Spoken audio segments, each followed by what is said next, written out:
मनुष्य की सबसे बड़ी दुर्बलता क्या होती है? सोचिए। धन, प्रेम, अहंकार। मनुष्य की सबसे बड़ी दुर्बलता होती है उसके रहस्य। चाहे आप कितने भी शक्तिशाली क्यों ना हो, कितने भी प्रबल क्यों ना हो, परंतु उसके रहस्य उसके नाश की चाबी होती है। इसलिए यदि प्रबल रहना है, शक्तिशाली रहना है, समर्थ रहना है, तो अपने रहस्य को किसी को भी ना बताएं, ना मित्र को और ना ही शत्रु को, क्योंकि समय पड़ने पर कब कौन शत्रु हो जाए ऐसा कहना संभव नहीं। विभीषण को रावण के अमृत कुंड का ज्ञात था, इसीलिए प्रभु श्री राम रावण का वध करने में सफल हो सके। इसलिए उचित यही है कि आप अपने रहस्य को स्वयं तक ही सीमित रखें। मनुष्य जीवन की परीक्षा में सफल होने के लिए क्या नहीं करता?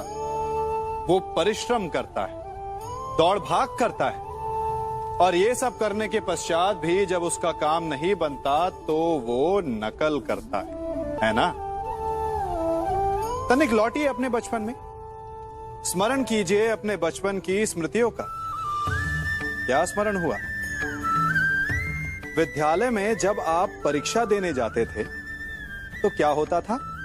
आप ना सहे, परंतु कोई ना कोई सफलता पाने के लिए नकल करता ही था और उत्तीर्ण भी हो जाता था, है ना?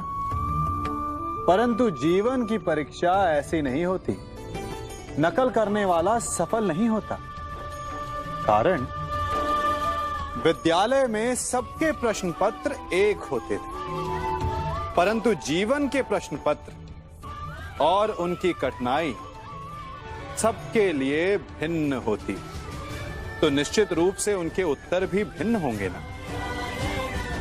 इसलिए यदि आपको जीवन में सफलता पानी है तो नकल ना कीजिए, स्वयं के प्रश्नों का उत्तर स्वयं ढूंढिए और सफलता आपकी ही होगी। मनुष्य का जीवन हार और जीत, विजय और पराजय, सफलता और असफलता के मध्य झूलता रहता है। आपके साथ भी ऐसा होता होगा, है ना? जब आप सफल होते हैं, किसी चुनौती पर विजय पाते हैं, तो मन प्रसन्नता से आनंद के उपवन में झूमने लगता है, और जब आप असफल होते हैं तब मन दुख और पीड़ा के सागर में डूबने लगता है। परंतु वास्तव में सफलता और असफलता है क्या? तनिक ध्यान से सोचिए। ये केवल हमारी मनोस्थिति मात्र है। हमारी पराजय तब नहीं होती जब हमारा शत्रु विजय प्राप्त कर ले। हमारी पराजय तब होती है जब हम पराजय स्वीकार कर लें। हम असफल तब नहीं होते जब हम लक्ष्य ना पा सके।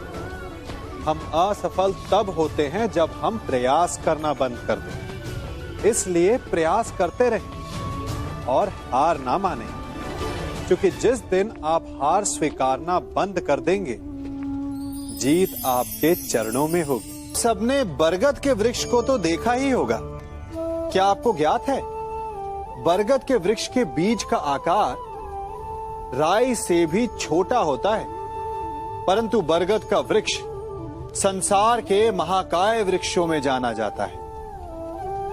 जब उसका जन्म होता है तब उसमें वो जटाएं, वो शाखाएं नहीं होती, परंतु जैसे जैसे उसका विस्तार होता है, जैसे जैसे वो अधिक शाखाओं का भार उठाता है, अधिक पत्तियों का सृजन करता है, वैसे वैसे उसकी शाखाएं जटाएं बनकर जड़ तक पहुंचती है और इस वृक्ष को सहारा देती है।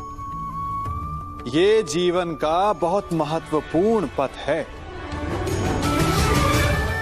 बिना लोभ लालच शुभ कार्य करें, अन्य लोगों की सहायता करें। धीरे धीरे आपने जिनकी सहायता की वो आपके सहायक बनते जाएं। आपकी जड़ों को और बलशाली बनाएंगे, आयु, मान और आकार बढ़ाएंगे। सहजीवन, सहायता और निष्काम कर्म आपको मृत्यु के पश्चात भी मरने नहीं देगा, आपको अमर रखेगा। हमारा शरीर प्रकृति का एक महान आविष्कार है। इससे जटिल संरचना संसार में और कोई नहीं। हमारा शरीर जितना जटिल है, यदि इसे ठीक से जाना जाए तो इससे अधिक सरल ज्ञान देने वाला और कोई नहीं। हमारे शरीर में 5 इंद्रियां होती हैं जो हमें भाव, गुण और वस्तुओं का बोध कराती हैं। हमारे पास आंखें हैं, नाक है, स्पर्श के लिए त्वचा है, कान है और जीभा है। सबका भिन्न भिन्न कार्य है।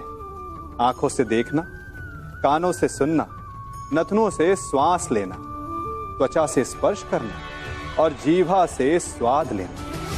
परंतु क्या आपने कभी सोचा कि प्रकृति ने हमें 2 आंखें दी, 2 नथने दी, 2 कान दी, स्पर्श के लिए ये पूरा शरीर दिया, परंतु जीभा केवल 1 दी?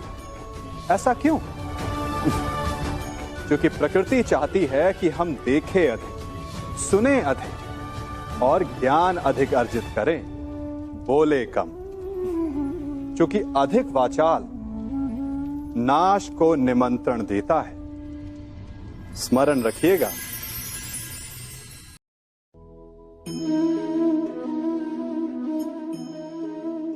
ये सदा यही कहते आए कि यदि आगे बढ़ना है तो अपनों का साथ दो। सत्य कहते हैं, अपनों का साथ देना ही चाहिए, परंतु साथ देने से पूर्व ये अवश्य पहचान लेना चाहिए कि अपने हैं कौन। क्या अपने वही होते हैं जिनके साथ हमारा रक्त संबंध होता है, या अपने मित्र? अपने वो होते हैं जो हमें सद्कार्य के लिए प्रेरित करें, हमें आगे बढ़ाएं, हमारा साथ दें। और वो जिनका साथ देने से समाज का नाश, धर्म की हानि हो, वो सगे हो करके भी सगे नहीं होते। इसलिए जब अपनों की परिभाषा का चुनाव करें तो उन्हें अपना माने जो आपका साथ दे, उन्हें नहीं जो हमें अज्ञान के मार्ग पर ले जाएं।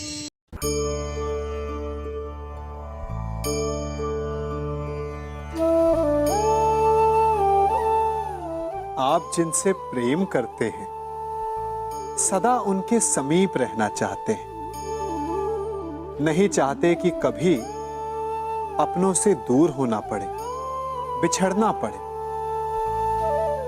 परंतु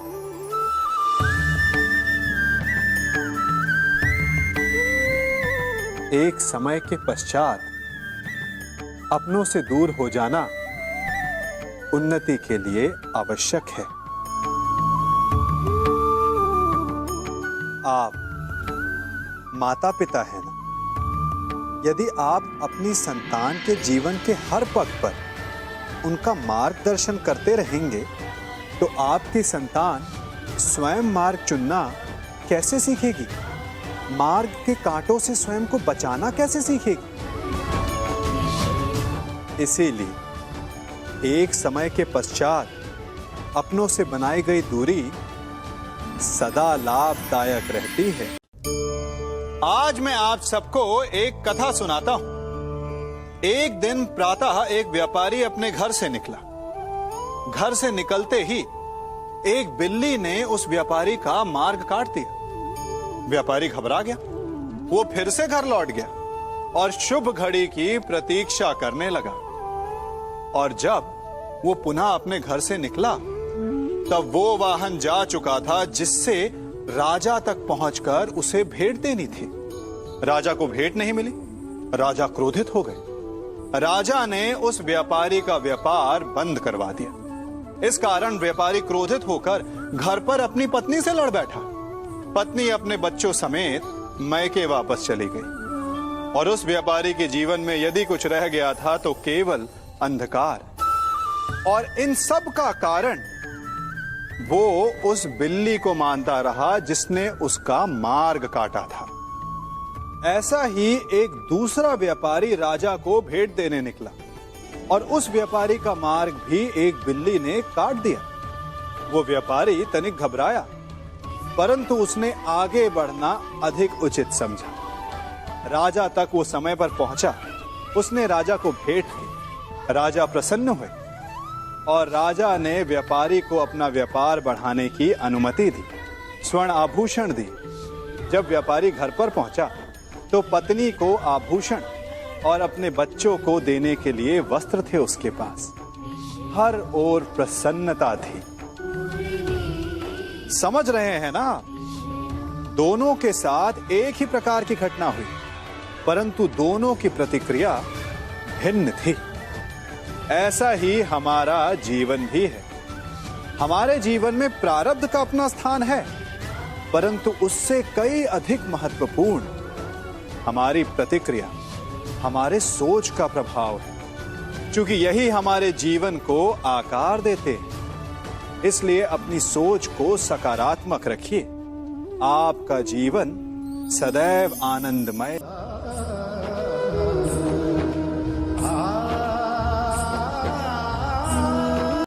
हम सभी अपने जीवन में कोई ना कोई कार्य करते हैं। कार्य करते हैं तो थकान की अनुभूति होती है, और यदि थकान ना उतरे तो कार्य करने का मन नहीं करता। हम आशा करते हैं कि कदाचित एक दिन में 24 के स्थान पर 26 घंटे होते तो आराम करने के लिए हमें और अधिक समय मिल जाता। हमें ऐसा अनुभव होता है कि हम बहुत अधिक कार्य कर रहे हैं, है ना?